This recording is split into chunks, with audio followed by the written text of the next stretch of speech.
In this video, we will use two exercises to practice how to use matrix indexing to retrieve RGB values of a pixel and how to crop an image using matrix indexing. In exercise 1, our goal is to demonstrate how to retrieve RGB values using matrix indexing. As you have learned from the lecture of Week 3, Unit 4. In MATLAB, the location of each array element is identified by matrix indexing. Given an image as shown on the screen, we can obtain the RGB values of a pixel at a specific location by retrieving the values at the same location from each layer. The given example shows that the RGB values of the pixel located at row 829 and column 605 are 116 for red, 180 for green, and 179 for blue. In this exercise, we will import the image file named handful_gemini.jpg. So first, you can check in the current folder, we should have handful_gemini.jpg.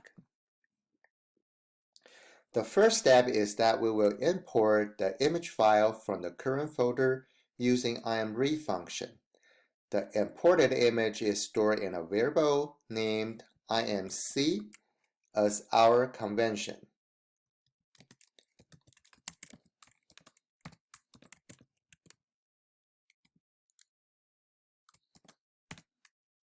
Okay.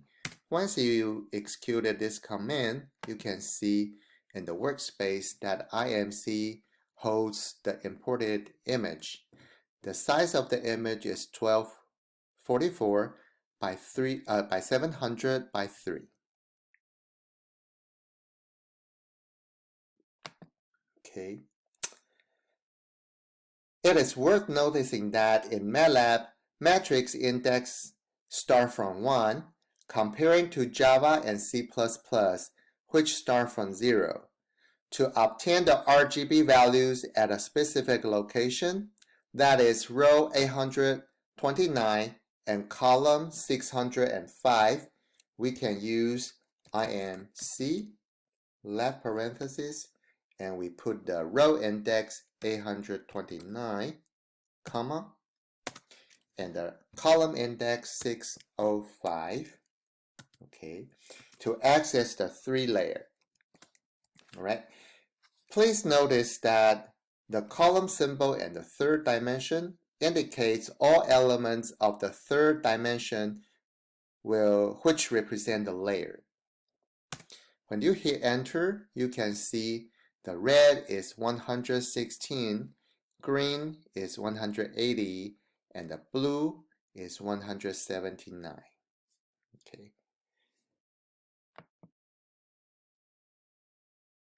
Assume we want to access the first 7 rows in the second column from the blue channel. We can use imc because we want to access the intersection of first 7 rows. So first 7 rows, so the row index is from 1 to 7. And the column is the second column. And we want to access the blue channel value. So blue channel is the third layer. All right. So this allowed us to retrieve the values.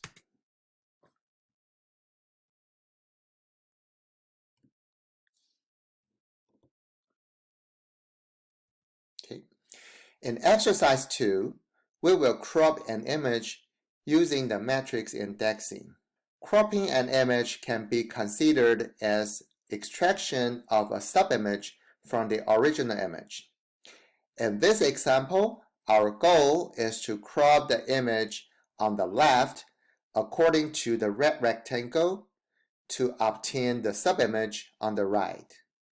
The coordinate of the upper left corner of the red rectangle is row 315, column 0. And the coordinates of the bottom right corner of the red rectangle is row 900, column 700. To crop an image using matrix indexing, we can retrieve the pixel values from a preserved area, which is the intersection of specified rows and columns. In this example, the row index of the upper left corner is 315, and the row index of the bottom right corner is 900. According to the row indexes, we want to preserve rows from 315 to 900. Okay, so we want to get IMC and preserve row index from 315 to 900. Okay, so this is for row. For column, the column index of the upper left corner is 0, and the column index of the bottom right corner is 700. According to the column indexes, we want to preserve columns from 0 to 700, which is actually all columns. For this reason, we can simply use column symbol in the second dimension to indicate all columns. Also, we must preserve all RGB values, and thus we use column symbol in the third dimension as well to indicate all layers. So the retrieved elements is assigned to a new variable named cropped, which store the cropped image. Okay. So once we executed this, so the cropped image is, the size of the cropped image is 586 by 700. As you can see, the cropped image is smaller than the original full image. Okay. Now we can use IamWrite function to output the cropped image to an image file.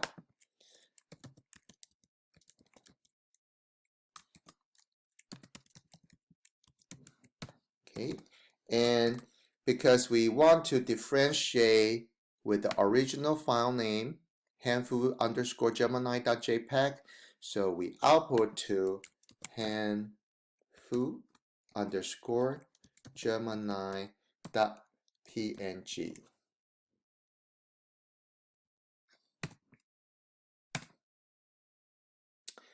So you can see it's output handfu_gemini.png. Okay.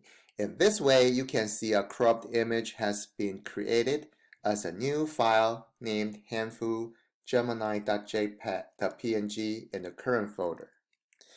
You can also try to display it by open a figure window, and we can compare the two images side by side.